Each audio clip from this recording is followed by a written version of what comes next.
Hey folks, it's Josh Reeves here, and wanted to answer a question that we had from one of our viewers on the most recent upload that I did here on YouTube. I had asked for submissions from viewers, listeners, all that stuff out there for topic ideas, suggestions, questions, anything of that nature, and I'm happy to talk about it. Again, I don't always know what everybody out there is interested in, and I have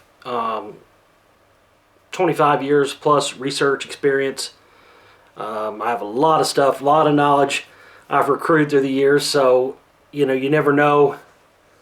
You don't know what I'm going to know about a subject that maybe you won't know. Now, I'm not going to promise omnipotence here and promise that I can tell you something that you didn't already know about every subject, but I think I can best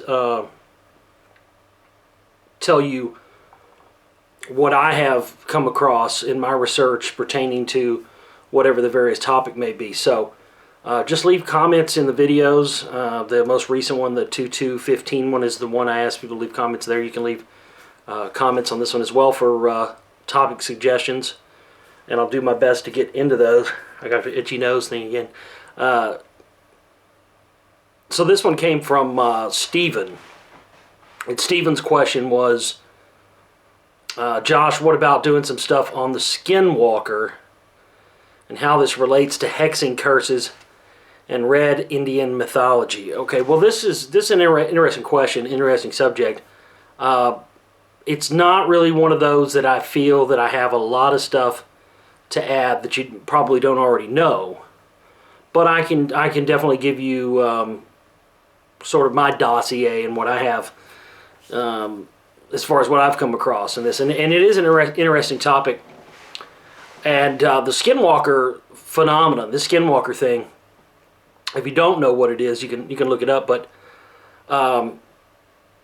in my opinion, from the research I've done and the stuff I've come across, see, when you research as many topics as I do on as many very different things, you'll come across mention of stuff that you weren't even looking for, that then sends you on these rabbit trails of research and everything. A lot of you who are researchers out there can relate to that and know what I'm talking about.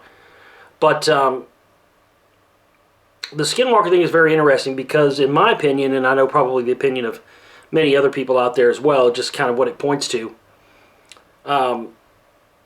Skinwalkers, aliens, vampires, a lot of this stuff, they all seem to have different names and different connotations depending upon the time period in which the reports of these entities take place. Now, this specific application that we're talking about here, the Skinwalkers, relates to, as he mentioned, Native American lore, and these what have been described by many other cultures as shapeshifters.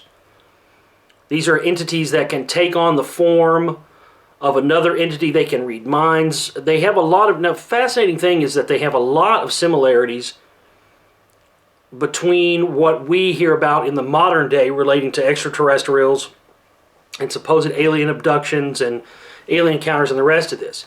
They have the ability to communicate telepathically, which is something that we've heard a lot about pertaining to the phenomenon of grays or gray aliens. They're said to be able to communicate telepathically as well. And the whole genre, really, of things that go bump in the night. Demons. There are a lot of people that think demons and extraterrestrials are the same thing, or one and the same. Aliens are demons, demons are aliens, vice versa. And it very well could be. I don't think all of them are. But I think it's very plausible that some of them, that could definitely be the case, because a lot of what seems to take place with these extraterrestrials seems to happen in sort of a spiritual realm. But what I believe, based on my research, is that Skinwalkers, aliens, greys, vampires. And the reason I say vampires is because that was one of the things about the Skinwalkers that the Native Americans said about them as well, was that Skinwalkers could not come into your house uninvited, just like they say about vampires. If you invite them in unwittingly or unknowingly, then they can do whatever they want. So I think whatever these things are, is it a chance that they could be demons? Sure. They sound a lot like the djinn from Middle Eastern cultures, which were said to be, that's where genies come from, the djinn.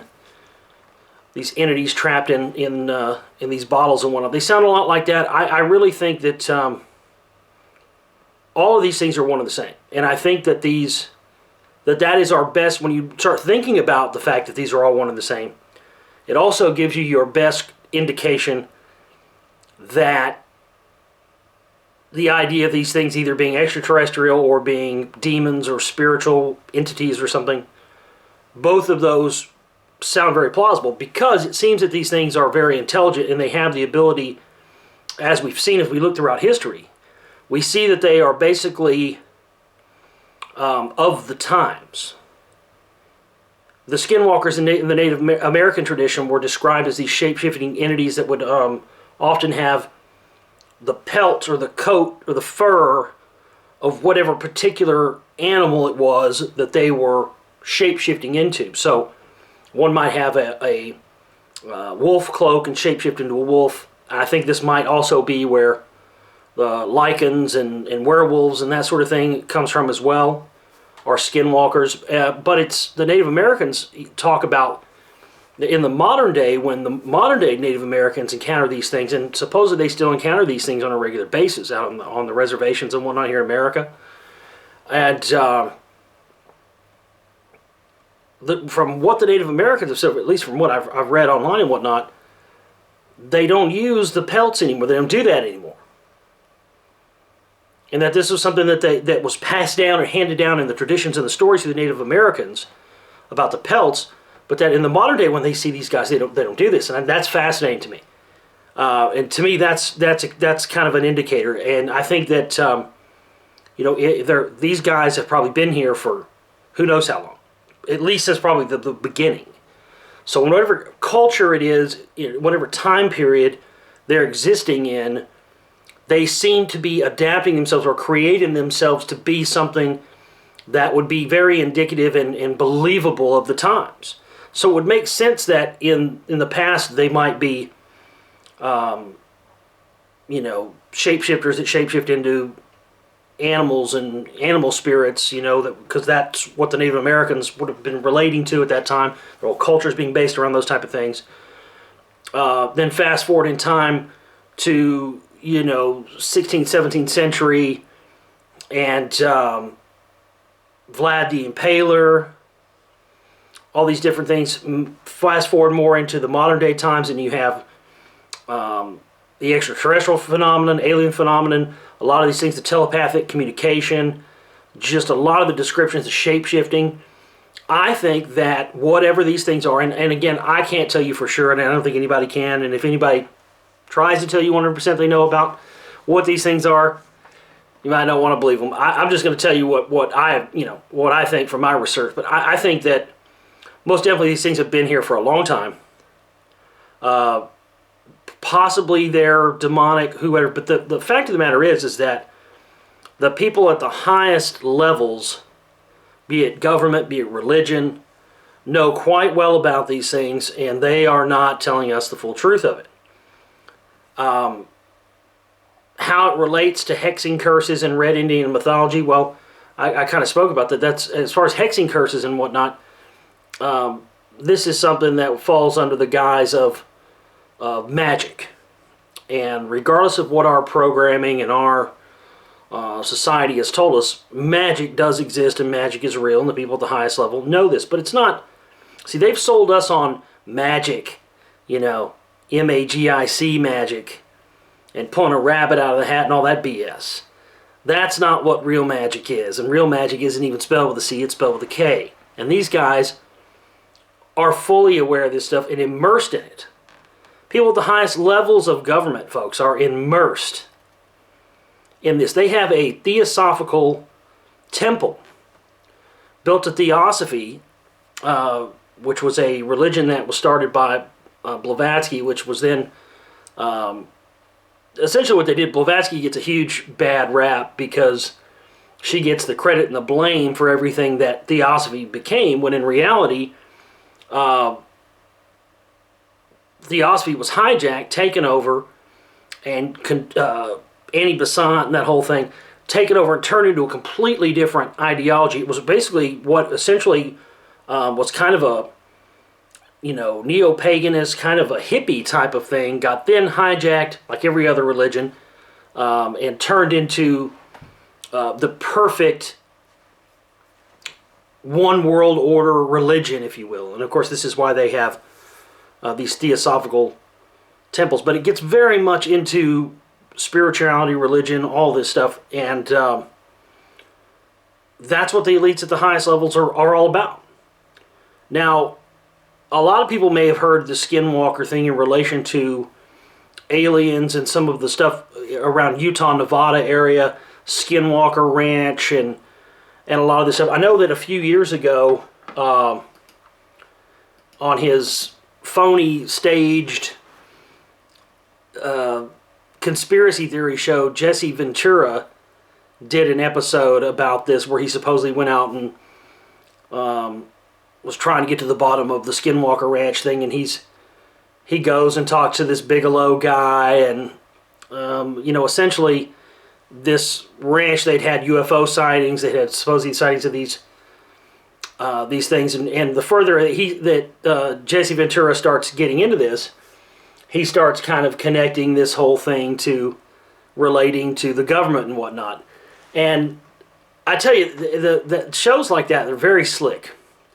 They're very slick because a lot of what they're giving you is true, actual, real, and undebatable information. But all of it's staged, and there's an agenda to all of this. And through the episode, Jesse goes and consults with his big buddy Alex Jones, who I've been exposing and showing his connections to groups like the Council for National Policy and stuff for years. You can watch my films, The Secret Right, Volume 1 and Volume 2. We have those remastered in HD. You can download them at my website. We'll put links to the download site here on the video as well, and the information. So he calls him Alex Jones, and Alex Jones tells him, no, you're going after the wrong guy. Bigelow's just a front man. Who you need to go after is this guy, Colonel John B. Alexander. Now, it's interesting, fascinating to me. Now, of course, you got to remember, all this show's obviously, all this stuff is staged. These guys, ain't nobody calling anybody up and being like, we're going to track this guy down. This is all planned out ahead of time. Do you see that staged? The funniest one ever was the one where him and Jones and Ventura were in the canoe and they were paddling up.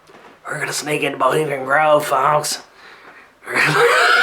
I mean, that just makes, even the thought of it just makes me laugh my ass off. They're just you just paddle up. Don't you think if you could just paddle up into the back of Bohemian Grove and walk right up, that every motherfucker with a video camera would be doing that shit like every other week, or at least every June when they have those things?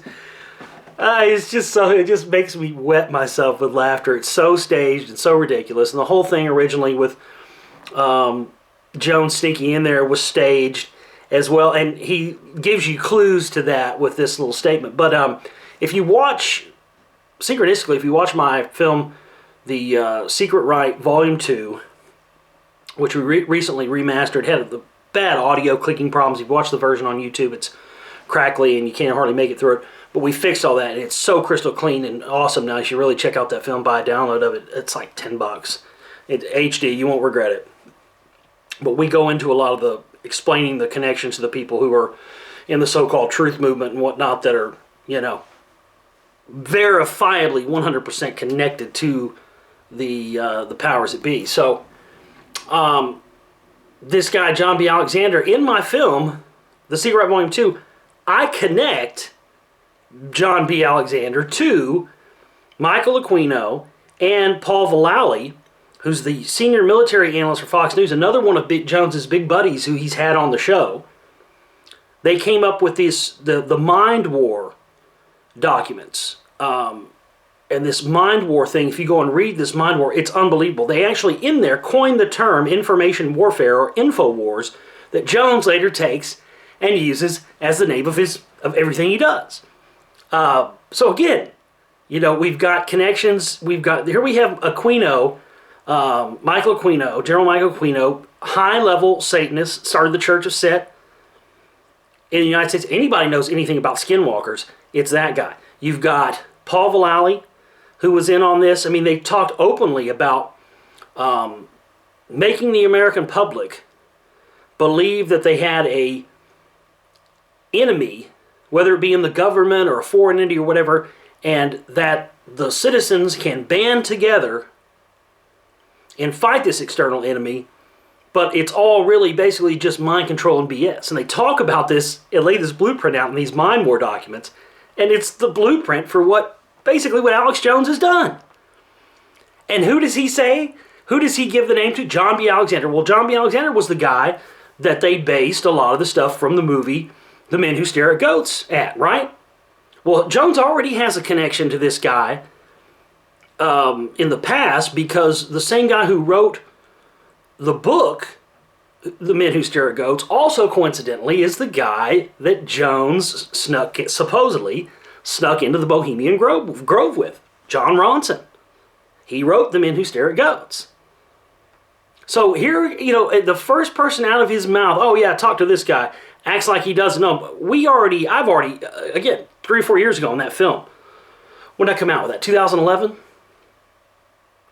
Secret Ride Volume 2? I think it was 2011. So, that's even before this episode aired.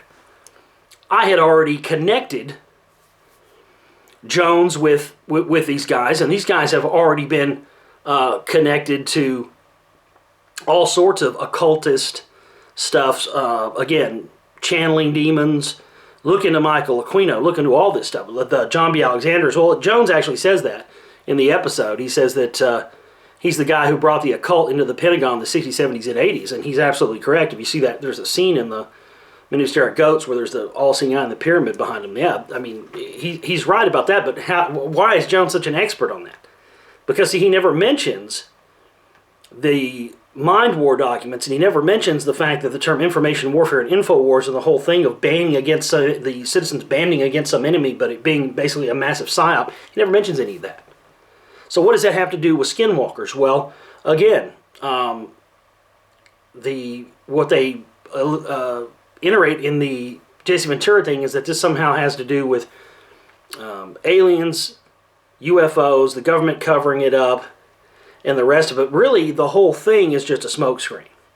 Jones has been notorious through the years of not talking about UFOs, dogging anybody that talks about extraterrestrials, aliens. That's the whole reason for it. Just like everything else that he's done, his job is to deflect people away from the topics that you should be discussing and talking about, and getting people back towards things that have been going on for years, and scaremongering things that, again, have been going on for years and have not changed. So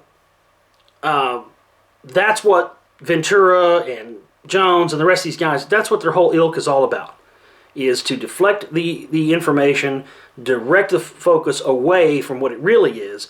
And the fact of the matter, what it really is here is that we are being sold a bill of goods on the truth about not only extraterrestrials, but also on the spiritual world, the involvement of the elites in spiritual warfare, and the rest of it. It really starts to get to the heart of the whole thing, the whole ball of wax. So, real fascinating stuff. In my opinion, the reason that the truth is being withheld on this stuff is because whatever these things are, they're working and have been working with whoever might be in power at the particular time. And we're not going to go into hereditary dictatorships and lineage of bloodlines, all that stuff here. It would take fucking all night.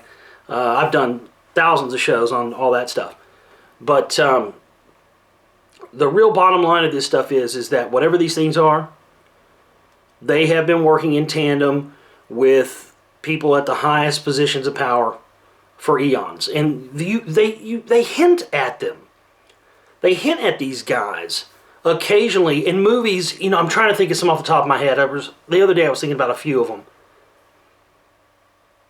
But every once in a while, pay attention when you watch, and that's the only reason to watch any of these Hollywood movies anymore. I watch a lot of movies, but the only reason I watch a lot of movies is because I watch to see, it's research. I'm watching to see what they're putting in them, and just everything you watch now, it's a fucking turkey shoot. Everything you watch now has this stuff in it. They're just jamming it in there left and right. But every now and again, they'll sort of reference in kind of a vague way, and sometimes they mix it up and change the characters a little bit. What was the movie I saw? John Carter, I think it was. You have these guys who are, you know, they talk about, you know, anytime societies on planets are going a certain way, they step in and they ensure that they go another way. Whatever these entities are, they're definitely of a spiritual nature, and they're definitely of an advanced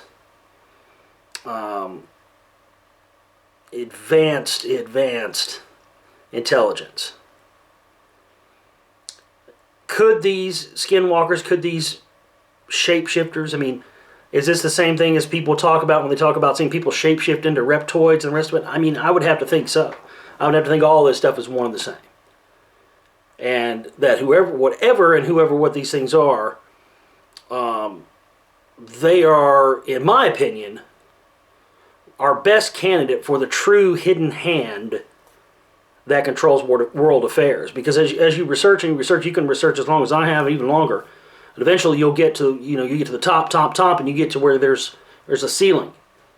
You know, you can't find any more names or organizations or anything else, but you can very well see throughout the evidence that there is another level of control beyond what you can see. And I think these things are our best candidates for sure. Native Americans do that. They know what they really are. Another reason why their knowledge has been suppressed, watered down, stripped, you know, it's on and on and on. But great question there. Thanks for the suggestion for that topic. It's very interesting to get into. Love to have more. I'd love to talk about other topics or other things, suggestions for topics you have. If you'd like to see me make a documentary film or a mini documentary film about a certain subject, or just have a little video like this where I can tell you about it or talk about it during the show, please leave comments in the video section there and let us know. All right, thanks so much. Josh Reeves signing out. Until next time.